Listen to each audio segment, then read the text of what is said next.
The Stonetalon offensive was placed under the command of a fanatically loyal Orgrimmar orc, Overlord Cromgar, and his inventively named Cromgar army. Cromgar himself was one of those anti-thrall orcs who resented the past years of struggling to survive, and venerated his new warchief for the prosperity he brought to the orcish people.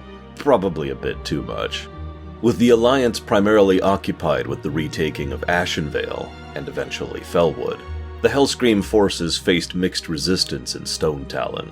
Elemental unrest in the mines, spiders running rampant, the local Grim Totem had allied with the Alliance, to which Hellscream's forces, conscripted some kobolds to assist. That's not to say the Alliance didn't have a military presence, it was just more focused and less numerous, forcing them into smaller strike groups, such as a large air raid upon the Cromgar fortress and continual sabotage by Night Elven spies. All the while, the Azurite bomb was escorted further into the mountains, finally resting at Cliffwalker Post, front command center for the primary battlefield in the region. Here, the Alliance had concentrated the majority of their ground forces, seeking to defend Thaldera Grove. The Grove was a well-respected druid haven for Tauren and Night Elven both, and has been for generations. Yet for some reason, the nearby Hellscream General Grebo insisted the Night Elves had built a super weapon within the Grove and were preparing to deploy it. The Cliffwalker chieftain sent his own son to investigate this claim under a flag of truce, for which General Grebo personally slew him and his Night Elven escorts, seeking to frame the Alliance for the deed. Sadly, being a general in Hellscream's army did not require utilizing one's brain, and the general left behind ample evidence that he was the killer.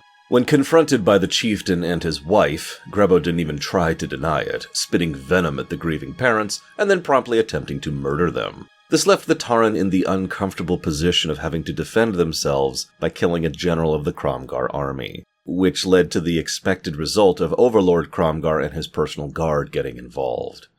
The post was burnt, the chieftain's wife was killed, and Cromgar subjugated the treacherous chieftain, forcing him to watch as the Azurite bomb was finally deployed directly on the peaceful Thaldera Grove.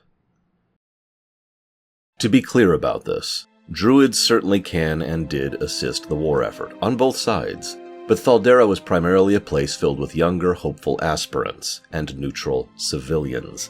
This was a school. Fortunately, most of these were evacuated in a frenzied rush by nearby Alliance champions, but the Grove itself... Garrosh was not overly pleased with the result of this and personally executed Cromgar, disbanding the Cromgar army and sending what troops remained southeast towards the primary war effort in Kalimdor, the Southern Barrens.